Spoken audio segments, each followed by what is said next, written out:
निर्गमन अध्याय 10।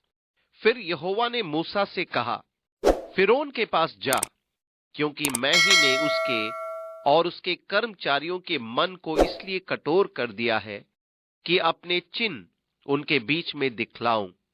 और तुम लोग अपने बेटों और पोतों से इसका वर्णन करो कि यहोवा ने मिस्रियों को कैसे ठट्ठों में उड़ाया और अपने क्या क्या चिन्ह उनके बीच प्रकट किए हैं, जिससे तुम ये जान लोगे कि मैं यहोवा हूं। निर्गमन 10वीं अध्याय 1 और 2 पद। अभी तक परमेश्वर यहोवा इन विपत्तियों को फिरौन एवं उसके राज्य पर डाल रहा था कि वह जान जाए कि यहोवा कौन है, कि वो जाने कि मैं यहोवा हूं।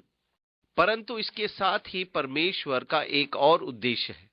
तुम लोग अपने बेटों और पोतों से इसका वर्णन करो कि यहोवा ने मिस्रियों को कैसे ठट्ठों में उड़ाया और अपने क्या क्या चिन्ह उनके बीच प्रकट किए हैं, जिससे तुम ये जान लोगे कि मैं यहोवा हूं।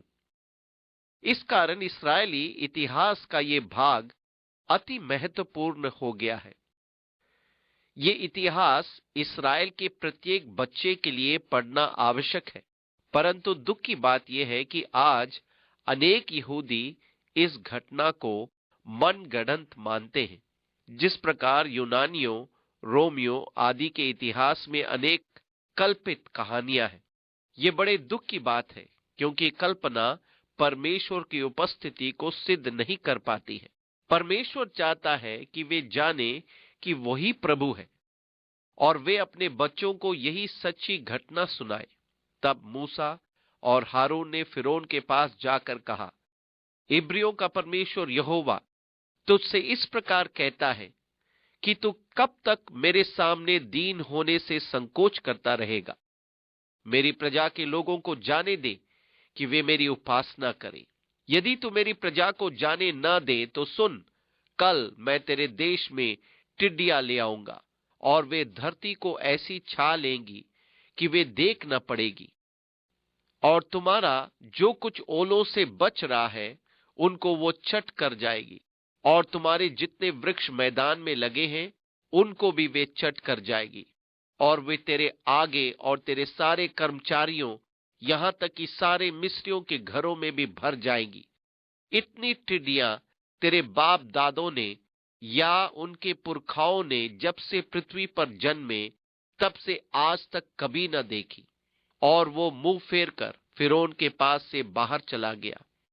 तब फिरौन के कर्मचारी उसे कहने लगे, वो जन कब तक हमारे लिए फंदा बना रहेगा? उन मनुष्यों को जाने दे कि वे अपने परमेश्वर की उपासना करें।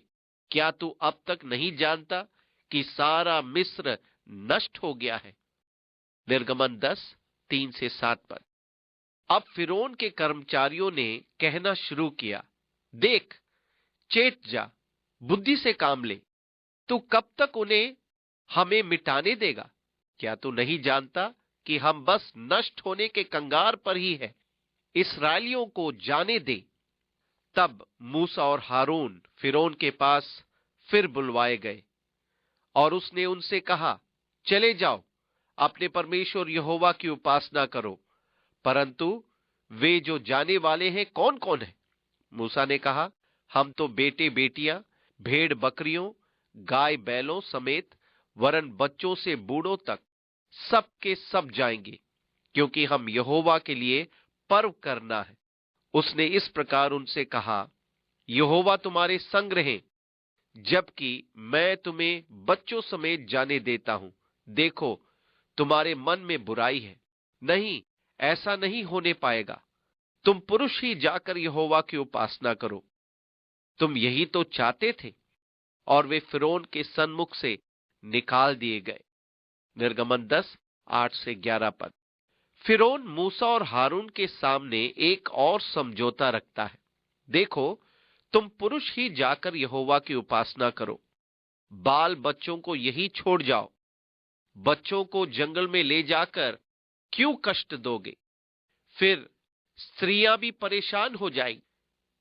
क्यों ना तुम सारे मर्द जंगल में जाकर उपासना करो और बच्चों, स्त्रियों को यही छोड़ जाओ। उन्हें कष्ट मत दो। शैतान कितनी ही बार बड़ी चालाकी से कहता है, तुम माता पिता, क्या तुम बच्चों का आमोद प्रमोद छीनना चाहते हो? ठीक है, यदि तुम अपना जीवन परमेश्वर को देना चाहते, अपना समर्पण उसके प्रति करना चाहते हो तो करो, पर अभी इन बच्चों के खाने खेलने के दिन है। इन्हें अपने साथ मत घसीटो। वे क्यों जीवन का आनंद खो दे? उन्हें यूं ही छोड़ दो।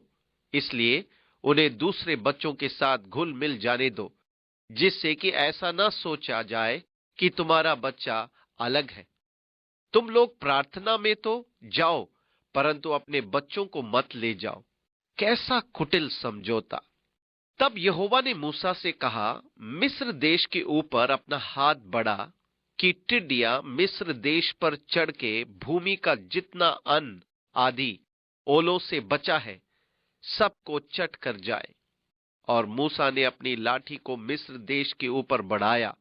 तब यहोवा ने दिन भर और रात भर देश पर पुरवाई बहाई, और जब भोर हुआ तब उस पुरवाई में टिड्डियां आई, और टिड्डियों ने चढ़ के मिस्र देश के सारे स्थानों में बसेरा किया। उनका दल बहुत भारी था, वरन ना तो उनसे पहले ऐसे टिड्डियां आई थी और ना उनके पीछे ऐसे फिर आएंगी। वे तो सारी धरती पर छा गई, यहां तक कि देश में अंधकार छा गया, और उसका सारा अन्न आदि और वृक्षों के सब फल अर्थात जो कुछ ओलों से बचा था सबको उन्होंने चट कर लिया। यहां तक कि मिस्र देश भर में ना तो किसी वृक्ष पर कुछ हरियाली रह गई और ना खेत में अनाज रह गया। तब फिरौन ने तुरंत मूसा और हारून को बुलवा के कहा, मैंने तो तुम्हारे परमेश्वर यहोवा का और तुम्हारा भी अपराध किया है, इसलिए अब की बार मेरा अपराध क्षमा करो और अपने परमेश्वर यहोवा से विनती करो कि वो मेरे ऊपर से इस मृत्यु को दूर करे। निर्गमन 10वीं अध्याय 12 से 17 पद। अब पुनः फिरौन पाप का अंगीकार करता है और उनसे कहता है कि यहोवा से मेरे लिए विनती करो, परंतु पुनः ये दिल से न किया गया पश्चाताप है। केवल अब की बार मेरा अपराध क्षमा करो। हाँ, ये अंतिम बार ही है। ये अंतिम बार है जब वो उनसे यहोवा परमेश्वर से विनती करने के लिए कह रहा है। तब मूसा ने फिरौन के पास से निकलकर यहोवा से विनती की। तब यहोवा ने बहुत प्रचंड पश्चिमी हवा बहाकर टिड्डियों को उड़ाकर लाल समुद्र में डाल दिया, और मिस्र के किसी स्थान में एक भी टिड्डी न रह गई। तो भी यहोवा ने फिरौन के मन को कठोर कर दिया, जिससे उसने इस्राएलियों को जाने न दिया। फिर यहोवा ने मूसा से कहा, अपना हाथ आकाश की ओर बढ़ा कि मिस्र देश के ऊपर अंधकार छा जाए, ऐसा अंधकार कि टटोला जा सके। जब मूसा ने अपना हाथ आकाश की ओर बढ़ाया और सारे मिस्र देश में 3 दिन तक घोर अंधकार छाया रहा। 3 दिन तक ना तो किसी ने किसी को देखा और ना कोई अपने स्थान से उठा, परंतु सारे इस्राएलियों के घरों में उजियाला रहा।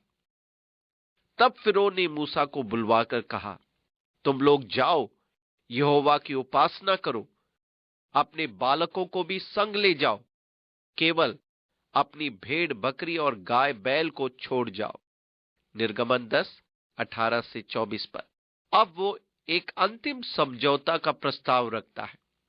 तुम लोग जाओ, यहोवा की उपासना करो, बाल बच्चों को संग ले जाओ, पर अपनी धन संपत्ति यहीं छोड़ जाओ। तुम्हारी भेड़ बकरी गाय बैल यहीं रहे। अपने आप को परमेश्वर को दो, पर अपनी धन संपत्ति को नहीं। अपने बच्चे भी साथ ले जाओ।